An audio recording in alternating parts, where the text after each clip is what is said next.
After completing 3 parts in a best product placements in movie series, it's finally time to rank the top 10 best product placements in cinematic history. Now, throughout this video, you're gonna notice how unlike my top 10 worst product placements video, most of these take place before the 2010s, so it's only the ChazClipz way to keep a tally of every product placement before the 2010s versus after the 2010s, so 2010 to the 2020s. And now, the final crowning touch to this cake.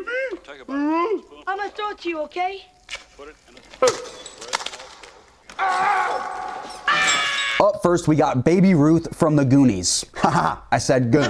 Now, this one probably could have been higher, but it just felt like a really great baseline example to my list. Because it's just so subtle and also serves as a plot point for Chunk and Sloth to become friends. It just overall fits so well with the characters. Like, come on, Baby Ruth and Rocky Road go hand in hand with that dynamic duo. Next, we have how I can't believe Harold and Kumar created a whole movie just to normalize eating at White Castle. Like, even going all out in the poster. Just look at this. At first glance, it almost looks like a shameless plug with the name literally being in the title, but what's special with this is White Castle just feels like its own character in the movie. So for a Harold and Kumar comedy to grip onto my heartstrings on that deep of scale, you just gotta respect it, making it one of the best product placements in cinematic history. Next up, we got Zombieland. After watching this, there's no way your ass doesn't crave a Twinkie. Literally the entire plot drives through Tallahassee wanting to get a damn Twinkie, and I love it. Especially with that beautiful, satisfying payoff at the end.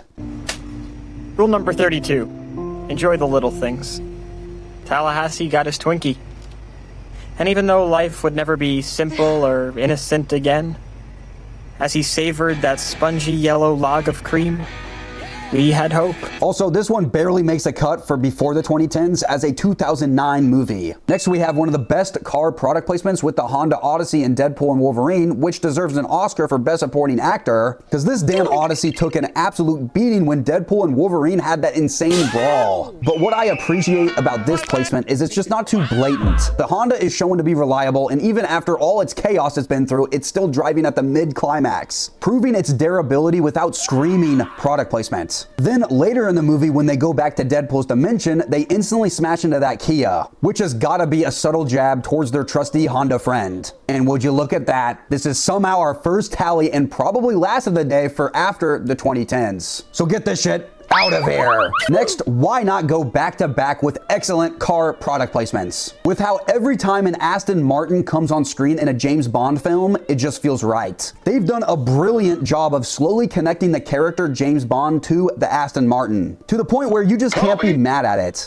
It's gorgeous to look at, iconic, and I'm gonna say it, the best car product placement in cinematic history. And taking into account that the majority of James Bond films are before the 2010s, I'm just gonna classify this as a tally before the 2010s. Kicking it in at the top 5, we got Castaway, which is filled with product placements that literally drive the movie's plot. Like, obviously it's one long FedEx ad with multiple items Tom Hanks uses to survive being in FedEx boxes. But it's crazy to think that FedEx almost declined appearing in this movie because of that plane crash scene. And finally, don't y'all dare pretend to forget about how this movie had to have done absolute numbers for Wilson volleyballs. In the 4th spot, we have the Starbucks product placement throughout Fight Club, which is absolutely genius. And it somehow wasn't even a sponsorship or payment deal. It turns out David Fincher and the filmmakers intentionally left Starbucks cups and scenes as a satirical nod to the movie's themes of capitalism throughout the story, which makes this one truly peak cinema. In the 3rd spot, I gotta shout out E.T., where Elliot lures E.T. with Reese's Pieces. See, even that right there gets me instantly hungry for Reese's Pieces. And yes, the rumor that M&M's actually declined Steven Spielberg's offer to be in the movie is true, meaning that they missed out on one of the most iconic product placements of all time. Next, we easily got the old reliable, the creative Subway product placement in Happy Gilmore. This product placement literally drove the plot, and it was done in such a clever way that I have no problem with it at all. Instead of it being a roll your eyes moment, it makes me extremely hungry for Subway. And I would have openly shown you that clip where Happy hits that Subway sandwich in that random guy's mouth right here, but Universal is the biggest bitch when it comes to copyright, where I can't openly share any video with y'all, especially if it's Happy Gilmore. So I'm just gonna talk over it while it happens. So screw you, Universal, get this shit out of here again. In the honorable mention spot, we have the DeLorean from Back to the Future. Now, I don't know if I'd put this over the James Bond Aston Martin, but it is still one of the best car product placements of all time. But it's not just just the car. The whole Back to the Future franchise was filled with peak product placements, especially in that damn second movie with the strap-on Nike shoes.